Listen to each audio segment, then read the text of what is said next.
Assalamualaikum warahmatullahi wabarakatuh. Pemirsa MTA TV dimanapun Anda berada, alhamdulillahirobbilalamin. Puji syukur kita haturkan kehadirat Ilahi Robbi Allah SWT.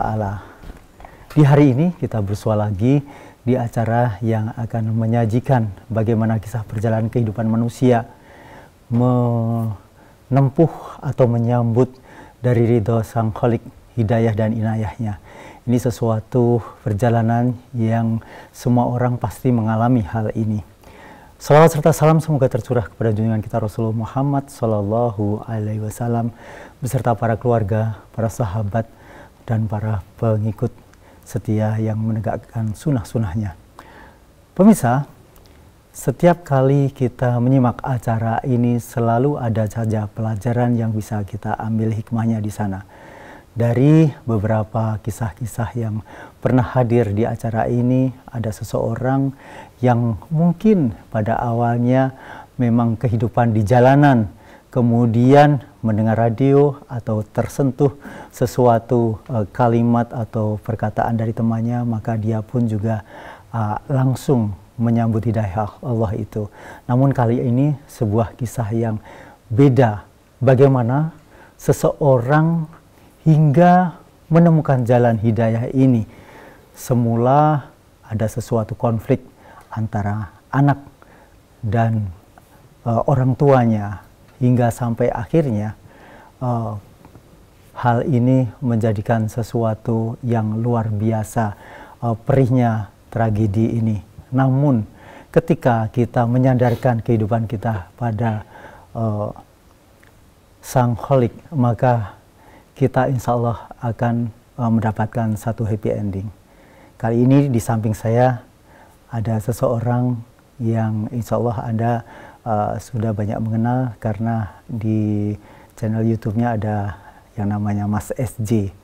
Assalamualaikum warahmatullahi wabarakatuh, Mas SJ. Waalaikumsalam warahmatullahi wabarakatuh. Bagaimana kabarnya? Sehat? Alhamdulillah, saya sehat. Selalu smile ya. Kemudian di sampingnya, ini mesti boleh berdekatan karena ini suami istri ya. Boleh berdekatan ya. Ini ada Mbak Dona Rosita, beliau adalah pasangan hidup dari Mas Setiawan Jantoro atau Mas Eji ini. Dia mempunyai kisah yang ada baiknya kalau seseorang yang mengetahui dari Quran dan hadis, maka dia sudah dicelup hal itu, maka dia insya Allah harus menegakkan apa yang didapat dari Quran dan Sunnah. Mas SJ dan Mbak Dona ini ternyata memiliki kisah yang luar biasa pada waktu masih remaja. Meskipun saat ini juga masih terlihat remaja, begitu ya. Ya, Mas SJ sama Mbak Dona ini mungkin bisa diceritakan awalnya bertemu itu saat kapan? Awal bertemu ya. Itu kebetulan kami satu sekolah. Satu sekolah? Satu sekolah di Sekolah Menengah Musik sekolah di Yogyakarta. Oh ya, SMM ya? Iya, SMM. Sekarang mungkin SMK ya? SMK Negeri 2 Kasihan, Bantul. Iya. Saya kelas 3, jadi Dona ini kelas 1, benar ya? Iya, kelas 1. Ya. Jadi sebetulnya ketemunya hanya tidak lama sih, hanya 1 tahun, dan itu pun ya tidak kenal dekat banget, itu tidak. Ya. Tahu aja. Oh itu ya, jadi waktu SMA atau SMM tadi, yang satu kelas 3, yang satu kelas 1. Dan bagaimana perjalanan Mbak Dona? Apakah waktu itu di usianya Mbak Dona yang masih remaja? Aslinya Mbak Dona aslinya Palembang. Palembang, sementara Mas SJ ini orang Solo, ini saya tahu. Ya, orang Solo, kemudian ketemu di Jogja. Nah, ketika itu mohon maaf ya, karena dari Palembang sekolahnya saja musik yang di mana di sana bersinggungan dengan teman-teman yang seniman, bisa saja seperti itu. Dan ketika seniman mungkin bermacam-macam gaya, style, fashion dan lain sebagainya, ini macam-macam. Waktu itu seperti apa fashion yang digunakan? Ya kayak orang pada umumnya sih, nggak jilbaban. Gitu. Pakai sekolah pakaian SMA biasa kayak gitu. Ya. Dan kehidupan keseharian tentang ibadah ya, ibadah. Kalau ibadah sih dari kecil sih emang kita tetap Islam ya, tapi ya jarang sholat tetap. Karena orang tua selalu berpikir kalau anak udah dimasukin sekolah agama, saya dulu SMP-nya madrasah, MTS ya, SD-nya negeri, cuman prinsip orang tua kalau udah anak dimasukin sekolah agama, ya udah selesai tanggung jawab dia untuk mengajarkan agama gitu. Tapi nggak disuruh, ayo sholat tuh nggak sampai segitunya. Bahkan saya waktu SMP itu ingat banget waktu kelas 3 saya disuruh guru setiap hari itu kan ada razia sholat. Saya ada alasan nggak pernah mau sholat. Sampai saya tuh dipanggil guru BK itu, kok kamu nggak pernah mau sholat, kenapa? Nggak mau aja, sampai seperti itu emang. Apa nggak ada mau kena, nggak ada, emang nggak mau, sampai seperti itu saya bohongnya. Ada halangan lah, ada ini ya. Waktu masih SMP udah sampai seperti itu. Ya, ya. Dan kemudian di SMA waktu itu, SMM Sekolah Menengah Musik itu, apa yang kemudian sehingga akhirnya menjadi pasangan hidup? Ini bagaimana ceritanya? Panjang ceritanya. Oh, boleh, boleh. Nggak apa-apa. Jadi waktu itu saya masuk sekolah di Jogja kan, tamat SMP. Saya tuh alasan pengen di Jogja, pengen jauh dari orang tua ya. Karena nggak betah di sana. Jadi saya milih ikut ke Jogja gitu. Agak aneh juga sih kalau dikatakan nggak betah, ini agak sulit iya, ini. karena mungkin saya orang tua itu yang suka sering berantem terus, pasti sering banget. Dan juga saya anak yang sering banget dimarahin ya, jadi kayak nggak betah banget di rumah. Putri keberapa? Saya putri keempat. Sebenarnya 6 bersaudara, cuman paling kecil? Paling kecil sih putri juga, nomor 6. Jadi 4 laki-laki, 2 putri. Cuman saya mungkin ngerasa kayak agak-agak dibedain tuh gimana ngerasanya waktu itu remaja seperti itu kan. Jadi saya memilih untuk ikut kakak aja deh ke Jogja gitu kan. Akhirnya saya masuk sekolah, nggak tahu tiba-tiba teman saya tuh cerita, ada ini loh, ada laki-laki yang aneh kayak gitu loh. Aneh kok dia nggak mau. Yang dimaksud waktu itu laki-laki itu siapa? Dia ini.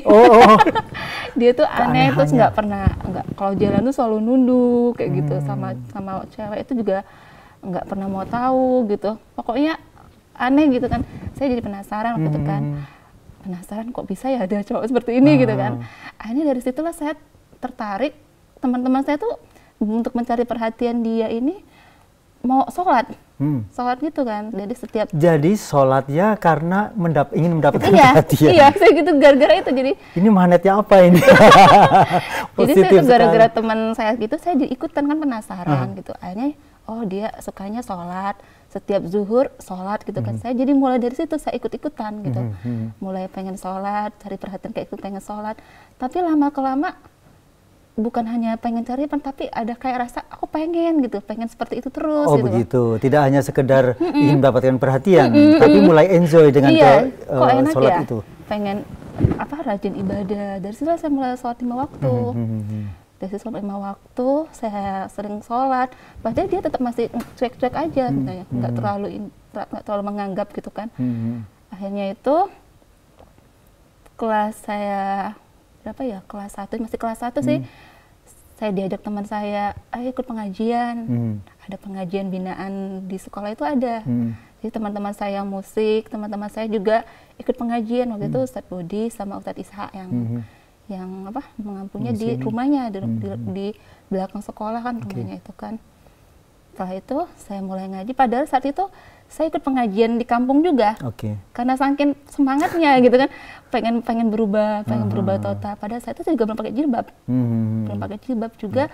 Selama kajian di situ juga nggak pernah disuruh memaksa harus pakai jilbab. Enggak ada harus seperti ini, enggak. Cuman kita untuk supaya lebih enjoy dulu aja gitu.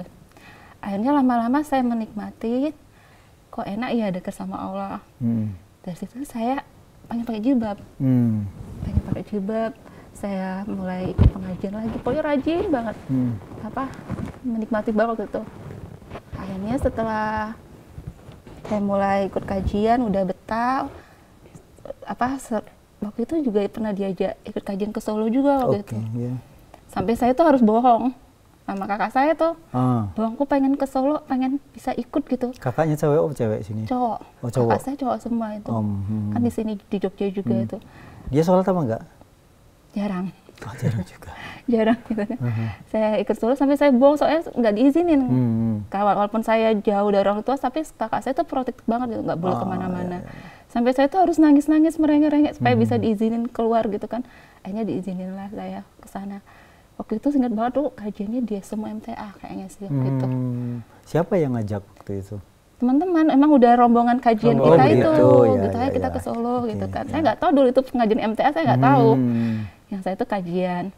Dimulai itu saya merasa enjoy, akhirnya saya liburan sekolah gitu kan.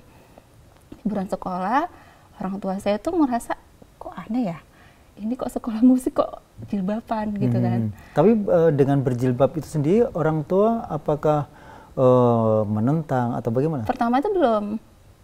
Pertama belum, biasa aja. Biasa aja. Saya juga dulu tuh udah, karena udah mengenal beberapa saat kalau makan daging juga harus hati-hati gitu kan. Jadi juga teman-teman saya tuh aneh. Dia kan juga di sekolah dianggap aneh kan. Jadi kalau saya dekat sama teman dia ini juga dianggap aneh juga oleh teman-teman sekolah. Jadi mungkin ada laporan dari beberapa guru mungkin ya, atau teman-teman yang lapor ke orang tua, katanya kalau Dona itu ikut aliran sesat kayak gitu, gitu kan. Akhirnya saya pulang ke Palembang, waktu itu liburan puasa gitu kan. Saya orang tua anggap saya kok aneh jilbaban kayak gini, kok aneh kok rajin sholat. Pokoknya lebih taat gitu kan, aneh rajin banget. Sholat aneh. Iya. Terus itu saya saya merasa udah orang tua tuh udah kayak nggak enak gitu sama saya. Cuman saya ditentang sampai saya tuh pikir kok saya jadi anak baik itu nggak boleh, dimarahin, jelas dimarahin. Sampai diantara dikasih pilihan, kamu mau tetap sekolah di Jogja dengan kamu lepas jilbab atau kamu di Palembang aja gitu.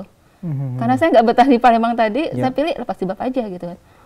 Waktu itu pas proses lepas jilbab itu sangat sedih banget itu. Saya tuh pikir nggak ada yang dukung saya. Saya pikir kakek saya yang rajin sholat itu mau menerima saya, mendukung. Oh biarin aja lah Dona jilbaban. Iya. Kiraan bakal seperti itu. Ternyata enggak juga. Jadi waktu itu pas Lebaran di situ ada orang tua saya, ada kakek, nenek, ada tante saya. Saya tuh sampai saya diceramain, benar-benar diceramain macam-macam. Sampai saya tuh jilbab saya tuh sampai ditarik paksa itu oleh tante saya tuh, sampai dikira saya tuh kemasukan setan atau apa gitu. Sampai udah dilepas jilbab tuh saya dibacain macam-macam itu. Dari itulah saya berpikir, kok saya jadi anak baik kok nggak boleh ya.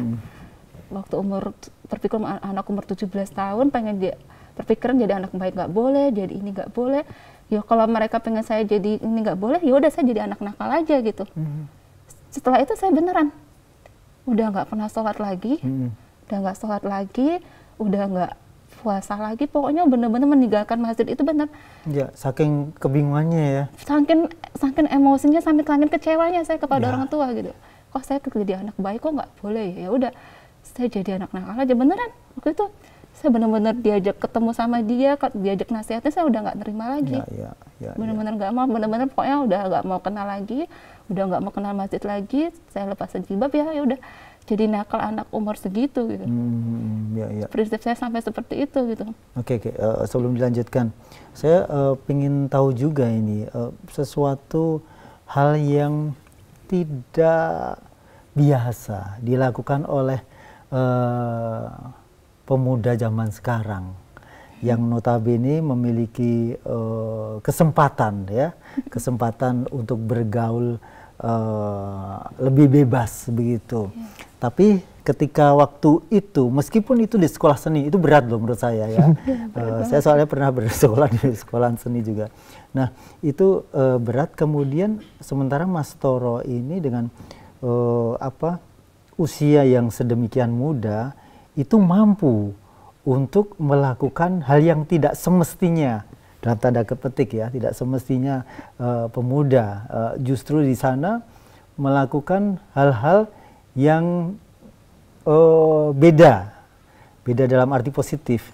Nah ini waktu itu acuannya, rekomendasinya, ini dari apa rujukannya waktu itu? Karena masih muda begitu.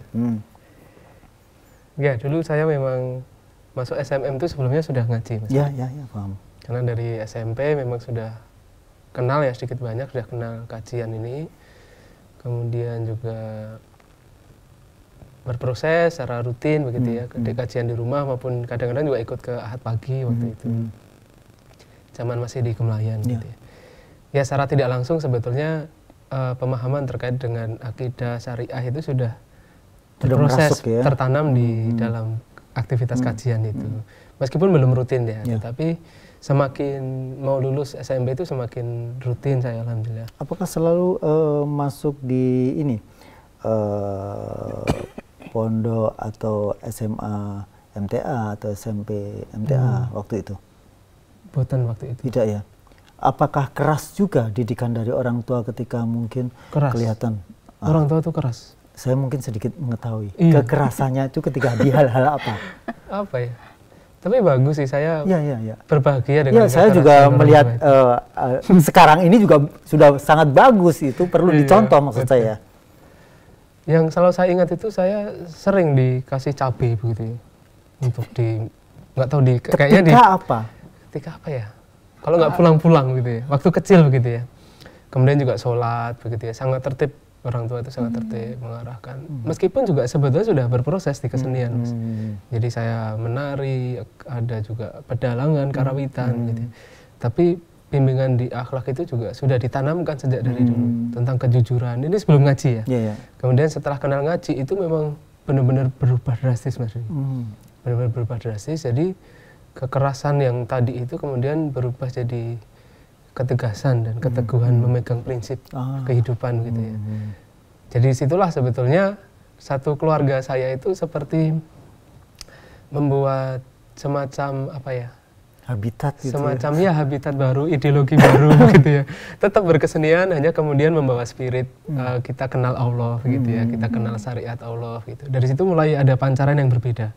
Saya rasakan juga semakin enjoy, orang tua juga semakin mendukung juga ternyata. Karena ini berbalik drastis ketika kita ada di kampus gitu kan. Betul. Waktu itu yang jadi penanda banget sebetulnya, karena kan orang tua di seni tradisi, Mas Rudi. Kemudian tiba-tiba saya ketika SMP itu mulai merintis musik barat yang dulu pernah saya ceritakan di sini itu. Nah, orang tua kok ternyata juga awalnya tidak mengizinkan, tapi lama-lama juga justru malah mengarahkan kepada musik barat yang sifatnya lebih kontemplatif gitu ya, lebih mendidik begitu ya. Ternyata disitulah orang tua saya menanamkan untuk bagaimana berproses kesenian tetapi dilandasi dengan akidah syariah. Jadi saya hijrah ke Jogja waktu itu memang kebetulan saya termasuk yang tidak hobi sekolah waktu itu memang. Kalau mata kuliah yang memang membosankan, saya memang sangat-sangat tidak tahan gitu ya. Akhirnya diarahkan sekolah ke Jogja, itu saya sangat senang sekali begitu ya. Tapi sudah dilandasi tadi, Mas, jadi dilandasi dengan pemahaman akidah dan syariah, meskipun masih berproses ya, masih minim sekali. Sampai sekarang juga merasa masih belum banyak yang kami pahami. Hanya kami langsung berupaya bagaimana yang kami pahami itu kita amalkan dalam keluarga, juga selalu diarahkan begitu. Baik, jadi paling tidak saya sudah mengerti bahwa didikan itu tidak instan ya, sehingga itu memang terlatih sejak kecil begitu, dengan metode yang mungkin waktu itu dianggap keras, tapi sebenarnya merupakan satu ketegasan dari orang tua, dan kita sudah bisa memetiknya tatkala kita sudah paham itu semuanya ya, mulai menginjak dewasa. Kembali ke Mbak Dona, kemudian berbalik lagi menjadi orang yang ingin atau merindukan masjid dan lain sebagainya, sholat dan sebagainya, itu mulai kapan? Mulainya tahun 2009 malah. Jadi 2005 itu saya masuk kampus, masuk ISI. Mungkin kasih sayang Allah ya sama saya tuh. Jadi saya waktu itu malah sakit. Malah sakit cukup parah banget waktu itu. Waktu itu sakit apa? Saya kena TBC waktu itu. TBC. Mungkin waktu itu habis ospek ya kali ya. Habis ospek. Jadi saya tuh benar-benar udah nggak kuat lagi. Akhirnya saya pulang ke Palembang. Pulang ke Palembang. Dari situlah saya baru ngerasakan, ke orang tua saya tuh selama saya sakit tuh harus dijaga oleh orang tua, disayang gitu. Saya baru ngerasakan, ternyata ibu saya tuh sayang sama saya gitu. Jadi pikiran saya sama ini, orang tua saya seperti ini, ibu saya seperti enggak. Jadi saya benar-benar, ternyata ibu saya sayang sama saya gitu. Dari situlah saya, yang tadinya saya niatnya cuti, pengen tinggal di Palembang. Tinggal di Palembang, pengen deket sama ibu gitu kan, deket-deket sama adik gitu. Saya itu 2005 sampai ke 2008 itu saya di Palembang gitu. Di saat itu sih di 2005 itu sampai 2009 tuh keadaan saya keluarga juga ya udah kacau ya, keluarga juga ekonominya agak terpuruk gitu kan, jatuh banget waktu itu, saya keadaan sakit. Alhamdulillah saya punya bekal main musik tadi, saya kerja. Saya kerja jadi guru biola waktu itu. Privat les itu ya? Ngajar di salah satu sekolah musik di sana di 2007 waktu itu saya kerja gitu. Dari situlah saya menikmatin, saya masih tetap nggak sholat, nggak jilbaban juga, nggak. Kalau puasa ya puasa Ramadan biasa aja gitu, orang tua juga nggak menyuruh, nggak. Ya saya menikmati proses sampai berapa tahun ya, tiga tahunan itu. Lama saya juga di situ jadi ya bantu orang tua segala macam. Di 2009 saya baru merasa kok ada yang kurang lengkap ya. Kadang kurang, saya kerja dari pagi sampai sore tiap hari, tapi kok masih ada yang kurang, nggak nyaman, pokoknya ada yang aneh gitu kan. Kayak rasa pengen deket sama Allah lagi gitu loh. Padahal saya 2005 ke 2009 itu belum pernah ketemu dia. Jadi hampir 7 tahun. Waktu itu ada sesuatu masalah, akhirnya saya berdoa sama Allah gitu. Saya sholat juga tapi nggak sering-sering gitu kan. Waktu itu juga tiba-tiba pengen deket sama Allah, akhirnya saya itu sholat sama Allah, berdoa sama Allah tuh, ya Allah saya pengen cari teman pendamping hidup, pendamping hidup gitu yang bisa membimbing saya. Berapa? Usia 22 tahun. 22 tahun di 2009 waktu itu. Saya berdoa minta dicarikan pendamping hidup yang bisa membimbing saya ke jalan yang benar. Ke jalan lurus, udah nggak mau kayak gini-gini lah, capek sudah. Akhirnya 3 bulan baru terjawab. Terjawab itu dalam arti tiba-tiba saya ingat sama dia gitu. Jadi gara-gara teman saya ingat sama dia gitu, saya coba pengen hubungin dia. Jadi saya tuh coba SMS. Bahkan nomor telepon dia dari sekolah dulu saya masih ingat. Nggak ganti-ganti juga? Ganti-ganti. Nanti saya ingat, dia coba SMS waktu itu, akhirnya dibales. Padahal dulu kalau waktu sekolah dulu, kalau SMS tuh susah banget balesnya gitu. Tiba-tiba dibales itu, dari situlah sih kita komunikasi. Saya diajarin juga sholat lagi, diajarin juga gimana caranya untuk kembali ke jalan yang benar gitu. Saya dari situlah, dari 2009 itu saya mulai balik lagi sholat lagi. Begitu belum pakai jilbab, dia juga nggak nyuruh. Jadi kita 1 tahun itu benar-benar komunikasi. Saya juga disuruh dengerin kajian Al-Ustadz juga waktu itu. Pokoknya diajak ke arah lurus lah. Alhamdulillah sih, mungkin hidayah dari Allah ya. Saya tetap mau. Di puncaknya itu di 2009 itu ya, akhir-akhir itu. Waktu saya udah pengen pakai jilbab, dia belum menyuruh, tapi hati saya udah pengen pakai jilbab gitu. Saya pelan-pelan pakai jilbab yang ya masih modern lah, kayak orang-orang masih. Itu di rumah loh ya, di Palembang ya? Iya, di Palembang saya pakai jilbab. Padahal teman-teman saya dulu berani pakai jilbab. Di lingkungan saya itu ya bukan lingkungan orang seni, itu juga orang-orang Chinese juga. Puncaknya banget itu pas saya pakai jilbab itu juga dipikirnya aneh juga oleh teman-teman saya. Wah, Dana sekarang udah berubah, udah jadi alim sekarang gitu kan, udah beda lah gitu. Puncaknya itu pada saat saya udah nggak mau salaman. Jadi waktu itu ada acara di sekolah itu, bos saya itu, pimpinan saya itu mau salaman sama saya. Saya gini. Dari situlah bos saya itu marah. Marah besar, akhirnya ngadu ke orang tua. Sebenarnya Muslim atau tidak dia? Bukan. Bukan. Bukannya non-Muslim. Jadi ngadu sama orang tua, dari situlah orang tua marah. Sangat-sangat marah. Sebelumnya sih ada kejadian lucu juga. Jadi sebelum saya mendapat untuk ke hijrahnya itu, saya punya 1 murid. Saya dulu didatangkan punya 1 murid yang daftar. Satu-satunya murid saya jilbaban waktu itu. Jadi lucunya selama saya ngajar itu kita malah cerita banyak. Curhat gitu. Ternyata orang ini nanti yang jadi apa ya? Teman curhat? Bukan, membantu saya untuk hijrah itu malah orang ini. Jadi saat saya udah ditentang oleh orang tua saya, kok kamu jadi aneh gini, kok udah rajin, kok sholat. Atau sebaya usianya? Masih ada di bawah saya waktu itu, yang teman saya itu. Jadi orang tua saya udah pakai jilbab itu juga ngerasa aneh, dengan saya jilbaban juga ngerasa aneh, sholat juga aneh. Dan puncaknya juga saya puasa juga dibilangin aneh. Jadi saya tuh taat kepada Allah tuh jadi aneh di mata orang tua saya tuh. Iya. Aneh banget. Jadi puncaknya itu saya udah... Orang tua juga tidak sholat? Kadang-kadang. Kalau ayah enggak. Kadang benar-benar nggak mau sholat waktu itu karena ayah keras banget ya. Akhirnya setelah itu saya dimarahin, saya diancam oleh orang tua saya. Kamu kalau disuruh milih lagi, waktu disuruh milih mau lepas jilbab apa enggak gitu. Kayak saya berpikir kalau saya ingat kejadian waktu sekolah ya, kalau saya kembali lagi seperti dulu, pasti saya akan lebih parah lagi dari yang kemarin. Pasti itu, pasti lebih ngeri lagi dari yang kemarin. Akhirnya dia juga memberi nasihat kepada saya, kamu harus memilih sekarang, tetap memilih yang jalan benar apa jalan yang ini. Kalau kamu milih jalan benar ya kamu harus hijrah. Hijrahnya gimana ya? Kamu harus pergi dari lingkungan seperti ini. Gak masuk akal juga ya, saya harus tiba-tiba ninggalin orang tua saya, harus minggat gitu untuk kembali minggat dalam arti ingin memilih jalan yang lebih baik. Iya gitu kan, aduh masih pikir-pikir, tapi dia selalu menguatin saya gitu, pokoknya kamu harus berani seperti ini. Karena saya pikir juga, aduh kalau saya nggak berani ya pasti akan seperti dulu gitu. Pada saat itu orang tua sudah ngancem banget, sampai saya mau dibunuh juga itu. Ayah itu udah ngomong gitu sampai udah benar-benar marah, benar-benar ngamuk, itu benar-benar ya Allah, saya itu cuma bisa nangis saat itu. Sampai akhirnya saya dikurung di rumah, nggak boleh keluar.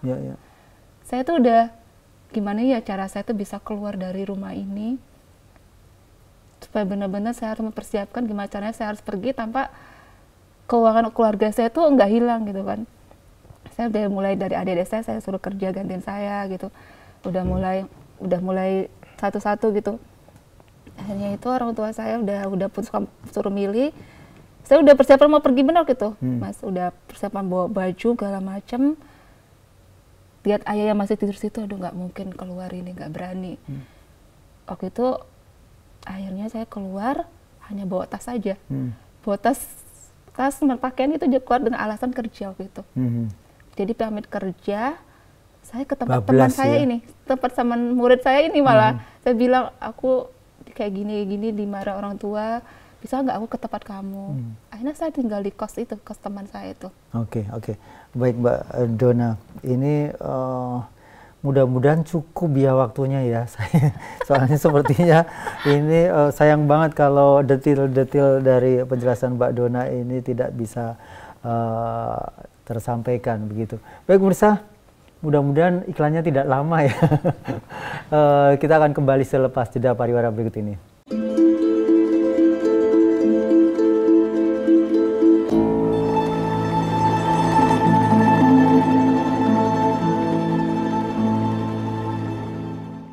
Baik pemirsa, dimanapun Anda berada, kita masih menyimak sajian hikmah untuk hari ini dan masih bersama Mas SJ dan Mbak Dona Rosita, seorang yang masing-masing pernah mengalami satu cobaan, ujian dari Allah Subhanahu wa Ta'ala, di mana ini hal yang tidak mudah untuk dilalui beliau berdua, tapi ketika keyakinan untuk menyandarkan diri kehidupan ini pada Sang Khalik, maka tidak ada yang tidak mungkin kalau itu sudah menjadi kehendak yang baik keduanya, maka Allah pun akan turun rahmatnya. Mbak Dona, ketika waktu itu sudah diantar dan tidak ada kemungkinan sudah menolak kondisi yang ada di rumah, kemudian istilah Jawanya atau mungkin ini istilah bahasa Indonesianya juga sudah familiar ya, minggat itu ya. Balik ke Jogja. Kemudian apa yang waktu itu dilakukan di Jogja? Sama di Jogja sih, jadi proses minggat itu kan saya naik bis itu ya sendirian, udah nggak bawa apa-apa, hanya bawa tas itu satu, bawa baju aja di naik bis. Uangnya dari mana? Waktu saya nggak pegang uang sama sekali, jadi saya tuh kerja tapi saya tuh nggak punya tabungan gitu loh. Jadi saya kasih ke orang tua, jadi saya cerita sama dia yang memberi bantuan gitu. Jadi untuk membeli tiket itu, jadi saya berangkat siang itu, jadi lucunya tuh saya pokoknya harus berangkat siang, kalau nggak berangkat siang pasti nanti sore malamnya bakal ketahuan saya udah di mana posisi, pasti bakal dicari. Jadi siang-siang itu saya udah berangkat, sore itu baru ketahuan kalau saya udah nggak ada di Palembang waktu itu. Udah sampai Jogja, saya tinggal di rumahnya Pak Bodi, Ustadz Bodi itu selama berapa hari ya, 3 hari. Di Jogja itu adik saya tahu ternyata saya di Jogja. Adik saya yang nomor 5 itu ke Jogja, nemuin saya, minta suruh pulang, kasihan ibu, kasihan ayah, gini. Saya nggak mau. Saya tahu kalau kayak balik lagi pasti akan lebih parah lagi gitu kan, nggak mungkin. Jadi iman itu udah tertanam banget, aku nggak mau kayak dulu lagi, nggak mau. Pokoknya pengen dekat sama Allah, pengen jadi anak baik, pengen sholat, pokoknya pengen tenang lah, pengen nggak mau seperti dulu gitu. Jadi selama hampir seminggu itu kayak di Jogja itu, baru saya di malam-malam itu ke Solo. Jadi dari Ustadz Budi itu bilang saya harus ke Solo nemuin Al Ustadz nama Sukino gitu, malam-malam beliau nemuin. Jadi saya ketemu sama beliau, saya ceritain perjalanan kita. Akhirnya Al Ustadz bilang, ya nanti saya akan telepon keluarga di Palembang. Jadi untuk sementara kamu tinggal di asrama. Saya tinggal di asrama Putri hampir 3 bulan waktu itu. Padahal saya nggak bawa apa-apa. Yang lebih saya mengharukan itu besok paginya itu saya dijemput oleh Bu, istrinya beliau itu untuk mencari baju. Jadi cari baju, dibelikan baju. Dari situlah saya 3 bulan di sana tuh saya memperkuat iman saya. Saya diajak ngaji di sana, saya diajak keliling ikut pengajian ke cabang sini, ke cabang situ. Jadi saya ngerasa ya Allah enak banget seperti ini kan. Setelah itu orang tua saya di sini kan resah gitu kan. Kok saya minggat? Jadi saya selalu dikira itu minggat tuh karena laki-laki gitu kan. Jadi mereka nggak mau, kok aneh ya minggat karena iman. Mungkin nggak ada gitu kan. Nggak mungkin kok minggat karena pengen dekat sama Allah, itu nggak mungkin. Pasti minggatnya karena pengen laki-laki lain gitu kan, laki-laki gitu kan. Jadi orang tua Al Ustadz nelfon orang tua saya, dan orang tua saya minta lebih baik Dona ini dinikahkan saja. Itu Al Ustadz menyampaikan kepada orang tua. Untuk dinikahkan. Dan jawaban waktu itu dari orang tua? Iya, orang tua saya malah minta untuk dinikahkan. Oh, yang bukan minta? Al Ustadz yang menyuruh. Oh, jadi begitu. Iya kan lucu, mungkin anak perempuan minggat karena laki-laki, mungkin bahasa mereka kan, mungkin pikiran mereka aneh gitu kan. Kok jadi cewek nggak benar gitu kan. Udah jadi orang tua saya tuh minta ke Al Ustadz untuk Dona lebih nikah saja gitu. Kalau mereka yang minta gitu. Ya. Dan kemudian oleh Al Ustadz? Iya, setuju, malah disetujui untuk segera menikah, dan akhirnya dilamar itu. Apa yang ada di benak Mbak Dona? Waktu itu ya susah-susah senang? Susah antara senang antara enggak, tapi sebenarnya saya tuh udah nyaman ya, kayak di asrama itu udah ngerasa di lingkungan baik-baik gitu kan. Kalau emang harus jalan orang tua harus seperti itu, ya udah saya terima aja, baik nikah aja kan, lebih baik seperti itu kan, daripada nanti pikiran orang tua macam-macam kan. Ya dari situ saya mereka melamar ke Palembang. Waktu itu saya saking takutnya. Sebentar. Di ngelamar tuh bawa dia pulang. Iya, tahu. Kan ini apakah Mas Toro sendiri sudah ada ketertarikan juga, berimbang, gayung bersambut apa tidak, gitu. Kan ini orang aneh gitu ya. Coba silakan. Panjang itu. Waktu itu saya nggak ada ketertarikan sebetulnya waktu. Tapi berarti terpaksa waktu itu menikah. Enggak, juga karena setelah yang masa lalu dia kemudian dia di ultimatum untuk memilih iman atau pilih orang tua tadi kan, pilihan yang susah begitu kan. Kemudian di fase kemudian kan kok sama pilihannya gitu kan. Iya, sama lagi. Kemudian terhubung dengan saya itu ya sudah, saya tawari untuk ya pilih jalan apa begitu ya ketika ada gitu. Lalu ketika sudah kesini ya memang ya pilihannya harus bertanggung jawab begitu kan. Karena memang juga ya nggak tahu, saya juga ya saya sebetulnya belum membuka saat itu, belum begitu membuka. Ya baru awal-awal berhubungan dengan dia itu mulai untuk apakah saat ini memang harus membuka hati gitu. Waktu itu usia berapa? lupa saya Mas Rudi ya. Berapa ya? Masih kuliah kan, masih kuliah dia. 3 tahun. Semester akhir ya. Semester akhir ya. Semester akhir saya. Garap skripsi apa Ya. ya? Ya. Terus ketika pastikan Ustadz menyampaikan kepada Bapak atau mungkin langsung ke Mas Toro, silahkan dinikahi, apa begitu? Saya nggak ngerti versinya seperti apa. Silakan. Aku nggak tahu itu kalau itu. Ustadz nyuruhnya gimana itu? Ya, karena kita sudah terpimpin gitu ya Mas di kondisi di majelis ya. Sudah diarahkan oleh Al-Ustadz begitu ya sudah sampai nama Tona kita segera ditindaklanjuti, kemudian kami koordinasi dengan Ustadz Budi untuk kemudian membawa dia kembali ke Palembang sekaligus melamar gitu. Singkatnya begitu Mas Rudi. Ya. Luar biasa ini ya. Jadi bukan karena awalnya memang berawal dari cinta ya sebenarnya menurut saya loh. Kayak kasihan. Tapi karena kasihan. Kasihan, tapi ini kasihan yang luar biasa. Ini maksudnya bisa memilih gadis yang mengutamakan iman di sana. Begitu kan? Iya. Jangan karena begitu kan terus Anda iya loh maksudnya. Iya. Sebetulnya waktu itu memang sudah ada calon saya itu. Waktu itu sempat begitu ya. Waktu itu. Waduh gimana ini? Tapi qadarullah tidak dengan yang itu kemudian kan karena agak jauh gitu ya dengan luar negeri. Gitu. Ya kemudian takdirnya memang harus dengan Dona dan ya sudah Allah memantapkan hati untuk memilih dia. Ya. Begitu Mas Rudi. Ya.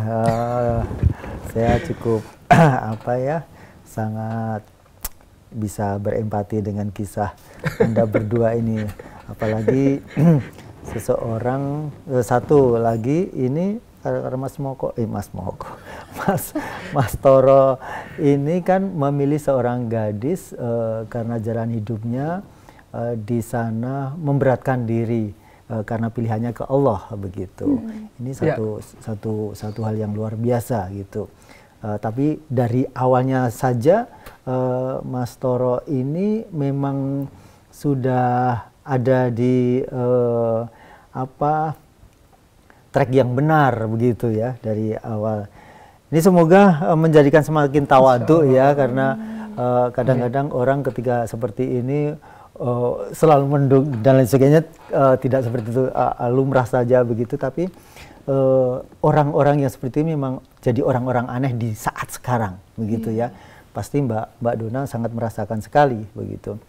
Dan mudah-mudahan ini menjadi satu pelajaran, apalagi dengan gaya hidup yang bebas di era sekarang ini, apalagi di kampus-kampus yang notabene di sana banyak senimannya begitu. Ini sulit tapi Anda bisa melalui dengan baik. Dan Mbak Dona pun meskipun sempat ya putus asa di masa sebelumnya karena mungkin ya karena ini kalau tidak terbimbing karena waktu itu di pertengahan jalan kan tidak ada komunikasi yang intens dalam artian membimbing selalu ngaji terus dan sebagainya, menguatkan hati Mbak Dona ke kajian itu kan pernah putus di tengah jalan. Itu yang menjadikan beliau ketika tidak bersandar pada Allah maka jadinya terombang-ambing begini, sempat lepas jilbab juga begitu. Tapi sekarang insya Allah akan semakin lekat begitu. Dan orang tua sekarang Mbak Dona alhamdulillah semenjak saya udah nikah itu orang tua ke Solo ketemu Al-Ustadz, mungkin dari situ kayak perubahan orang tua langsung berubah gitu. Jadi ayah yang nggak pernah sholat, dia sekarang sholat. Alhamdulillah sering ke masjid, puasa juga, malah beliau puasa Daud malah. Masya Allah, ya. Jadi benar-benar saya hikmahnya, alhamdulillah sekarang ayah udah seperti itu, ibu udah pokoknya udah kembali ke yang saya harapkan lah gitu. Mereka juga udah dengerin kajian juga, walau belum mau masuk ya, tapi udah bisa nerima kita, udah baik ke sana itu udah alhamdulillah gitu. Ya. Inilah ketika ada orang-orang yang istiqomah di jalannya dan tidak putus asa menanti rahmatnya ini. Ini sulit, yang paling sulit itu adalah istiqomah ya. Jadi itu mempertahankan diri di jalan Allah itu sangat Saya harus banyak belajar dengan pemuda ini. Terima kasih Mas Toro, Mbak Dona. Semoga keberkahan selalu di kehidupan Anda. Semoga segera mendapatkan momongan. Amin. Baik, pemirsa dimanapun Anda berada, saya sungguh terharu hari ini bisa bertemu dengan seorang pemuda-pemudi soleh yang dipersatukan oleh Allah. Dan mudah-mudahan ini pun akan bisa menjadi pelajaran bagi kita semuanya, atau yang saat ini juga sedang dalam rangka mencari jodoh. Maka utamakan yang selalu menggenggam buhul Allah ini. Saya Rudi Arfianto, Assalamualaikum warahmatullahi wabarakatuh.